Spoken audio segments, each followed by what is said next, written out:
from a concert or out to downtown to dinner or something for a special occasion.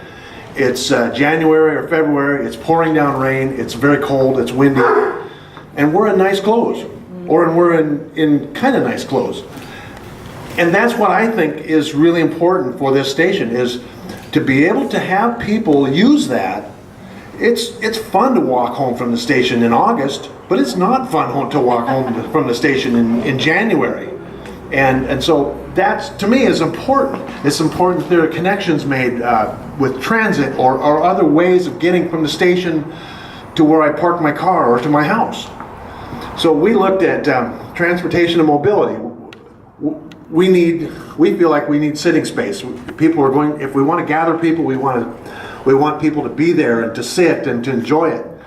It needs to be well lit. It needs to be covered. No long distance walking. We kind of talked about, again, so you don't have to walk a quarter mile to get to where you're going to catch the bus.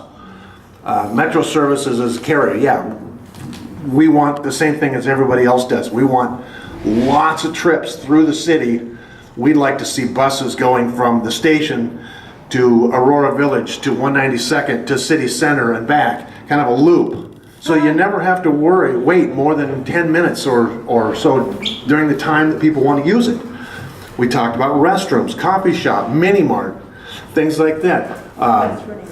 Not elevated due to disability, but whatever we do, it has to be accessible and it has to be easily accessible. There's two different ways. Accessibility, but then there's easily accessibility. Reader boards, maybe a community reader boards and information boards for the transit system. When's the next bus coming? When's the next train coming? Bike lockers or some sort of covered bike storage facility. Things like that.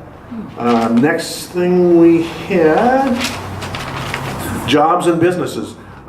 You know, an idea of like a postal substation or something like a mailbox, etc., with the FedEx and mail and ways to ship things.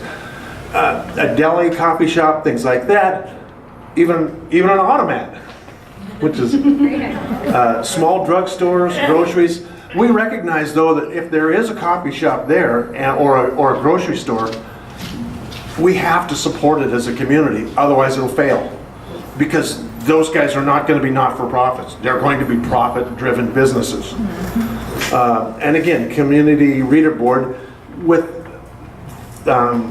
just community information.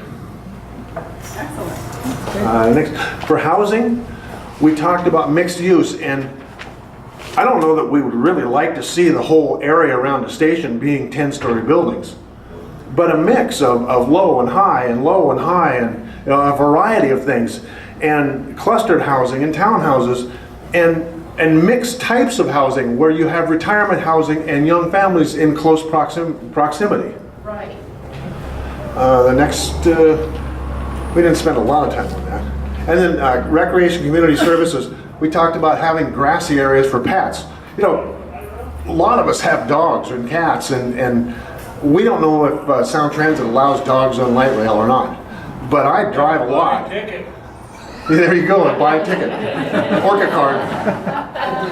But I drive a lot, and I see a lot of cars with dogs in them and cats in them. And people like to take their pets with them. I think that's important. Smoking areas, we're not advocating smoking, but people do smoke. And unless there's areas for them, well, we just feel it's important. And then security cameras or even security guards. Yes. Again, we know that it costs money. It has to be a place where there's a lot of people to be able to justify that. But safe and secure is really important. And then, you know, the Shoreline Center and the Shoreline Senior Center and the athletic fields are important to us, I think, as a community. I've done a lot of youth coaching, and people have problems sometimes with spending a lot of money on fields for kids. But I tell people, when those kids are out playing baseball or soccer, they're not out robbing your house. And there are kids that don't spend time with mentors. And for whatever that practice time, whatever that game time, there are people who are mentors for kids. And affect kids' lives. So those are really important to us. Thanks, Dale. All right, who's next? Who's next? All right, table in the front, table in the front. Thank you. We want the same thing that everyone else wants, so I think we're done. We talked about the station not actually needing to be a major destination and having large businesses, but rather having businesses that are of the scale appropriate for that station. So if there is housing that is a denser development with condos and townhomes, maybe then there can be some smaller markets and stuff. So it's not going to have large big box shopping or be a major mall type of area, but rather a few quick stopover shops, especially coffee shops and places where commuters can grab breakfast in the morning or stop at the market on their way home and grab a jug of milk or something for dinner.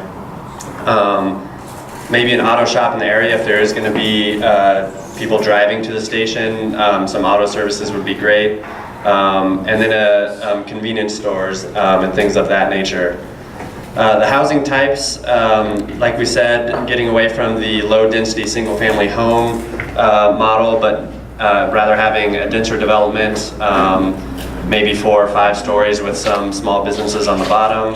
And in the future, as green building becomes more affordable, starting to incorporate some of those components. And then also making sure that the housing is affordable to a mixed range of incomes, so from the very low up to the moderate incomes as well. As far as getting to the station, to and from the station, we want to echo the need to have a local bus loop that takes people from a little ways away and brings them closer to the station. Having stops right at the station so that they're not getting dropped off 3 blocks away and still have to walk, but rather being let off right there. Having adequate parking, again, a parking garage so that there are there's not a ton of cars being parked in the neighborhoods. And one idea was to have a parking garage where it can only be used by people that are riding the light rail, so they have to buy their ticket before they go into the parking garage perhaps. That way it's not just random people coming and parking there to park there. Also talked about having bike infrastructure and walking paths so that people can safely walk and bike to the transit station, and also having a secure bike parking as well. And then of course, handicap access all around, and if it's an elevated station, needing escalators and elevators to get up and down. Flip this over here.